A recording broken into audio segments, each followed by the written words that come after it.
Which of the following schematic drawings best describes a solution of lithium sulfate in water?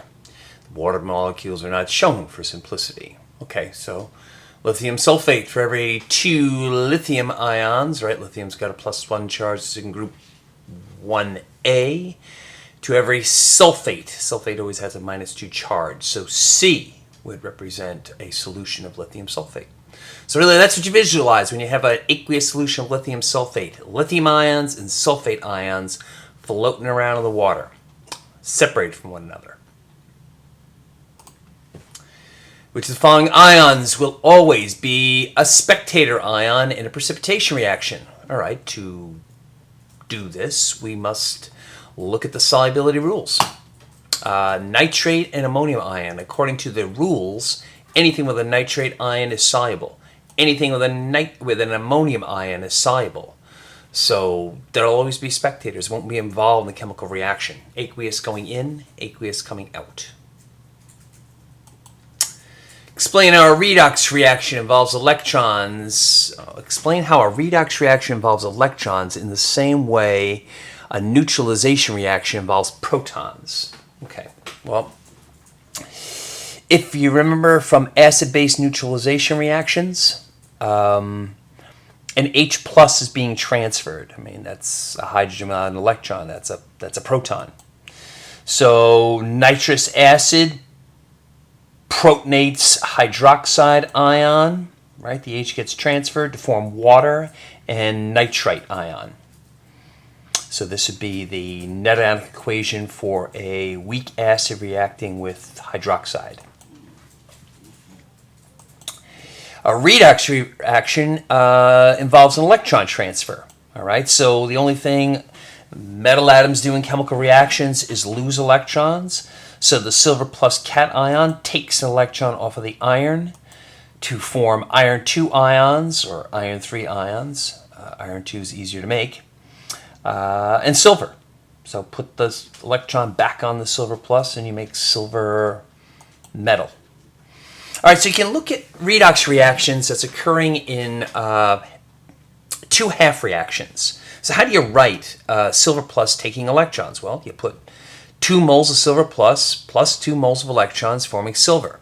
This is called reduction, right? When you gain electrons, you're reduced.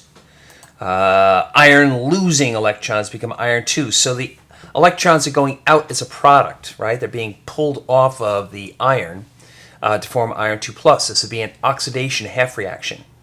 So if you add the oxidation half reaction to the reduction half reaction, whatever goes into the reaction is the same as coming out, gets canceled, and you're left with silver plus, 2 moles of silver plus reacting with iron to form iron 2 plus and silver.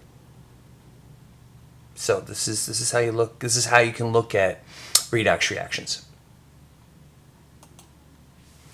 15. Specify what ions are present in the solution upon dissolving each of the following substances in water.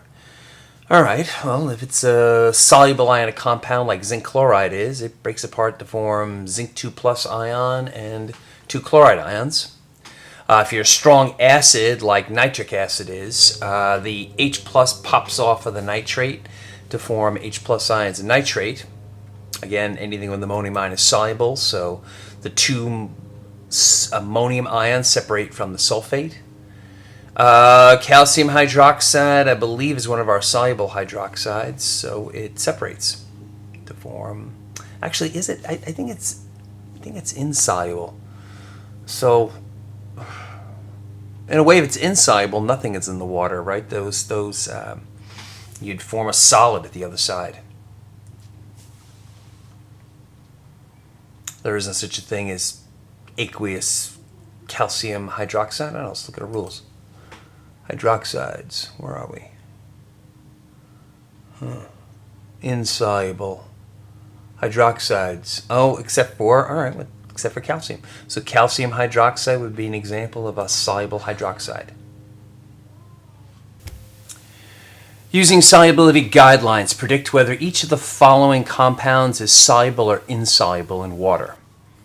Okay, so magnesium bromide, we look at our solubility rules. Most bromides are soluble. Magnesium bromide isn't an exception, so soluble. Lead iodide, like bromide, most of them are soluble with the exception of lead 2. All right, so lead 2 and mercury 2 and silver iodide would be insoluble. So same thing for the others, right? Most anything with ammonium ion is soluble. Most sulfates are insoluble. Most hydroxides are insoluble, and most sulfates are soluble.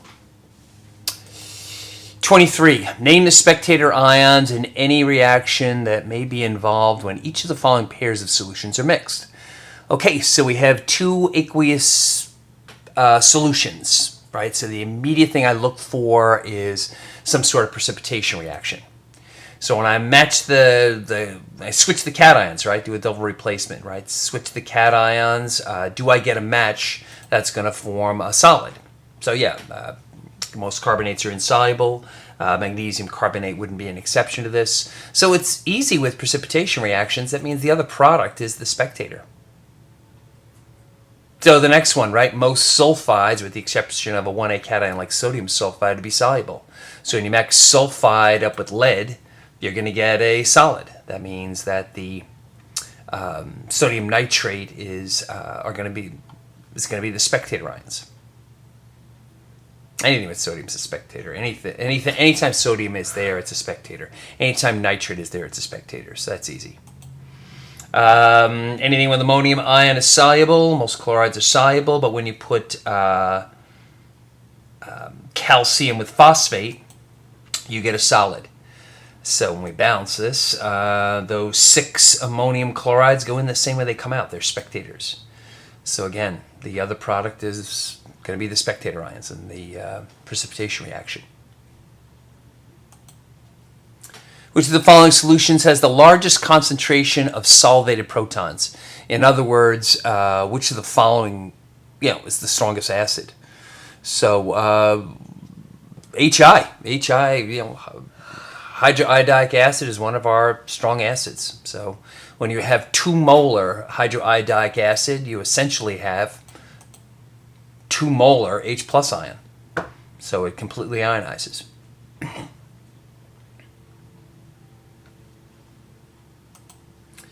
(31) What is the difference between a monoprotic and a diprotic acid? Well, a monoprotic acid has 1 transferable proton, whereas a diprotic acid has 2. A weak acid versus a strong acid. All right, being a strong acid, being a weak acid has to do with water. When you put it in water, does it completely ionize or does it incompletely ionize? So that's the definition of an acid, right? Acid strength. Strong acids completely ionize in water, whereas weak acids don't. So there's only 7 strong acids that do that, completely ionize in water. An acid and a base. An acid is a proton donor, or an H plus donor, and a base is a proton acceptor. This would be the Bronsted definition. 35. Label each of the following substances as an acid, base, or salt, or none of the above. Indicate whether the substance exists in aqueous solution entirely in molecular form, or entirely as ions, or as a mixture of molecules and ions. Okay. All right. So when I look at hydrofluoric acid, what do I have floating around when I have a solution of hydrofluoric acid? I have hydrofluoric acid. 99% of what I have floating around is the HF, very little H plus, very little fluoride. Acetonitrile is not an acid, not a base, not a solid, not a compound that's going to ionize. This is a non-electrolyte. So what do you have floating around in the water when you have acetonitrile? You have acetonitrile, floating around with a bunch of waters around it. Same with, I'm sorry, that was the formula for acetonitrile. CH3CN. C, sodium perchlorate.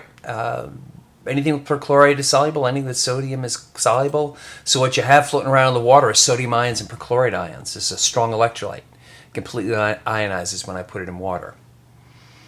And barium hydroxide, barium hydroxide is a potential source of hydroxide, but it's insoluble. Is it strong electrolyte? Is barium hydroxide soluble? Oh, I guess you're right. It's one of the exceptions, right? So barium hydroxide is a soluble ionic compound, so it's a source of hydroxide ions, which makes it a base because of the hydroxide, not because of the barium ions. Write the balanced molecular and net ionic equations for the following reactions. Identify the gas formed in each. Solid calcium sulfide reacts with an aqueous solution of sulfuric acid. All right, so we've got calcium sulfide reacting with an aqueous solution of sulfuric acid. That's going to form hydrosulfuric acid, or hydrogen sulfide and cadmium sulfate. All right, and so this would be the molecular equation. All right, so it's balanced.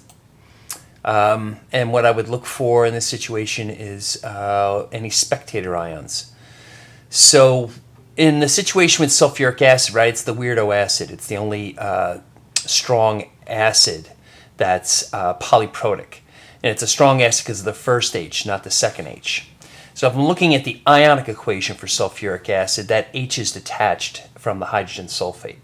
And both H's go on to that sulfide to form hydrosulfuric acid and cadmium sulfate. So there is no spectator here. This would be the ionic equation for this reaction. Solid magnesium carbonate reacts with an aqueous solution of perchloric acid. All right, carbonate's weird. Later on, we're going to talk about how carbonate can act like a base. But with carbonate, when it reacts with an acid, what you form is carbon dioxide gas. So carbon dioxide and water come out along with perchlorate and magnesium ion. So in this situation, the gas is carbon dioxide. So I've got 1 carbon, 3 oxygens, it's balanced. If I'm writing the net ionic equation for this, again, perchloric acid is a strong acid, so that H is detached. This would be the molecular equation. So with the 2 moles of perchloric acid, those H's are detached from the perchlorate. Perchlorate goes in the same way it comes out. It's a spectator ion, so it's not involved in the reaction. So this reaction is about the